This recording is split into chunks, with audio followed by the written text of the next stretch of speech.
selamat datang di podcast kami. Saya Desisha sebagai pewawancara, dengarkan saya yang bernama Tiara sebagai narasumber. Di sini kita akan membahas tentang pengalaman seorang pesilat. Tiara, kapan sih kamu pertama kali mulai mengikuti organisasi perisai diri? Ceritain dong. Aku awal ikut organisasi perisai diri ini dari pertama kali ikut lomba yang benar-benar aku belum mengenal dunia silat. Nah, di situ aku terpilih dari beberapa anak yang mengikuti lomba. Setelah itu aku alhamdulillahnya mendapat juara 2. Setelah itu diajak masuk ke organisasi perisai diri itu. Waktu pertama kali ikut latihan gitu ada rasa deg-degan atau takut, terus kadang kayak gak pede gitu. Pernah nggak? Pernah. Nah, itu emang mungkin dari semua awal yang kita ikutin pasti itu ada rasa deg-degan atau canggung sesama temen. Tapi seiring berjalannya waktu, aku udah bisa beradaptasi dengan lingkungannya dan ya udah sampai sekarang.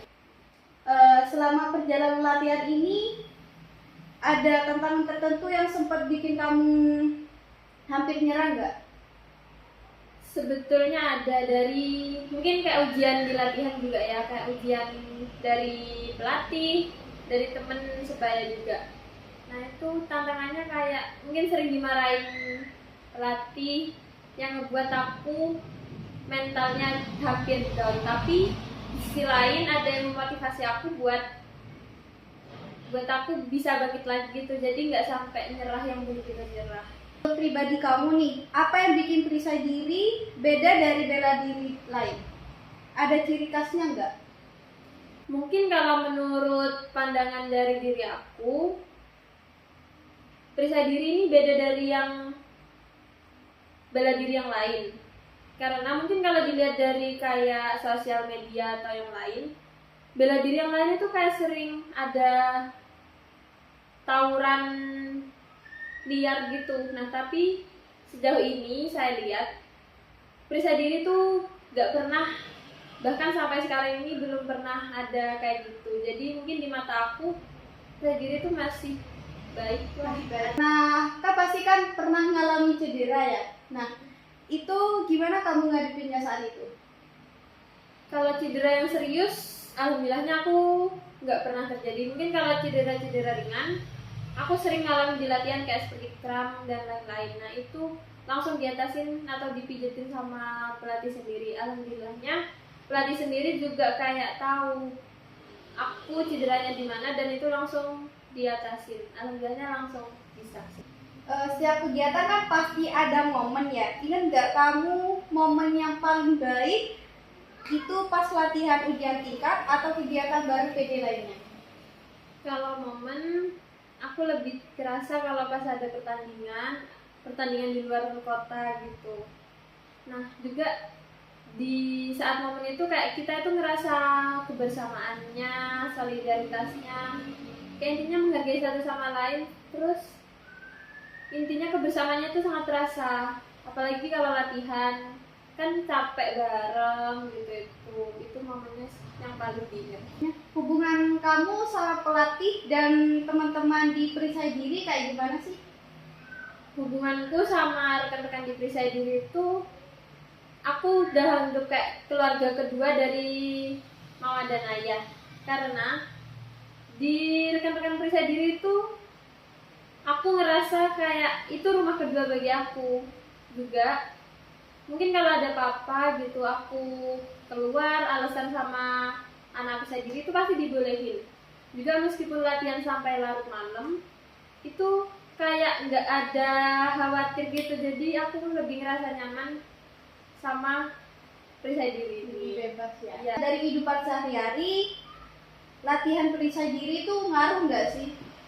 Aku selama mengikuti organisasi pencaksilat perisai diri ini, hidupku ngerasa berubah mungkin bisa 180 derajat. Karena itu kan sebelumnya aku belum mengenal bela diri sama sekali dan tiba-tiba aku mengenal bela diri itu.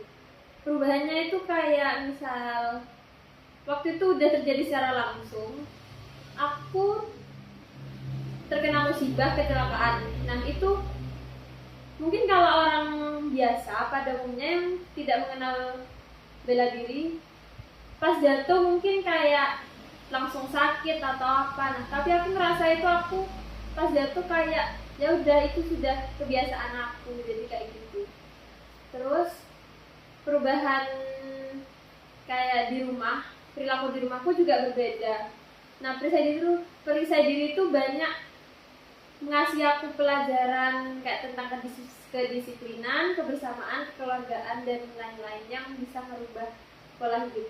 Tuh, dari segi fisik dan mental, kamu ngerasa ada perubahan nggak apa setelah aktif latihan perisai diri? Untuk perubahan fisik dan mental itu aku ngerasa banyak banget perubahan. Karena dari fisik, sudah pastinya kan namanya olahraga pasti butuh fisik yang kuat. Nah, di situ aku kayak lebih ngerasa fisiknya lebih kuat, kayak nggak gampang capek, nggak gampang stres, atau kayak intinya aku nggak pernah ngerasa sedih gitu. Untuk mental pasti dihajar mentalnya untuk di latihan itu. Awal aku mentalnya down, yang tadi aku bilang sempet nyerah, tapi di sisi lain kan ada motivasi.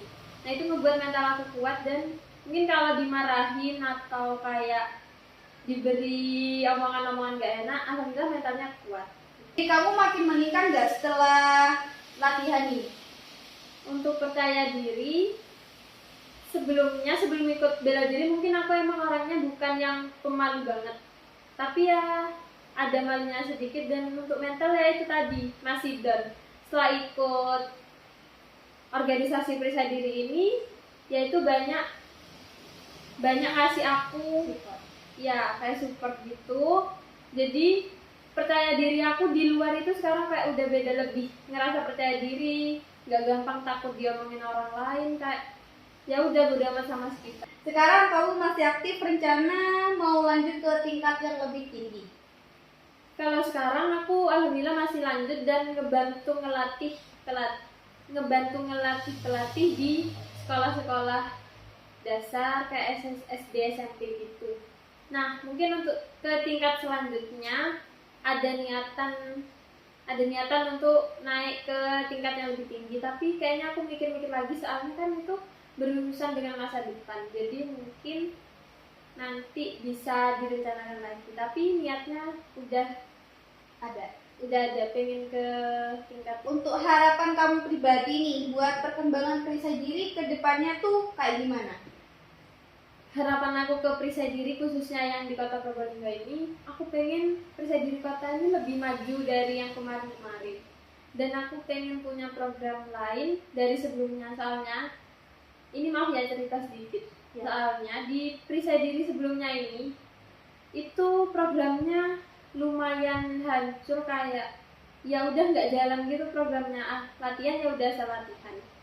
Nah, aku pengen juga untuk menyalurkan prestasi-prestasi aku ke adik tingkat aku kayak gitu. Soalnya mungkin di zaman yang sekarang ini, setelah habis corona itu, perisai diri kota ini nurun drastis dari sebelumnya. Jadi prestasinya yang biasanya ada di atas itu jadi menurun drastis lah.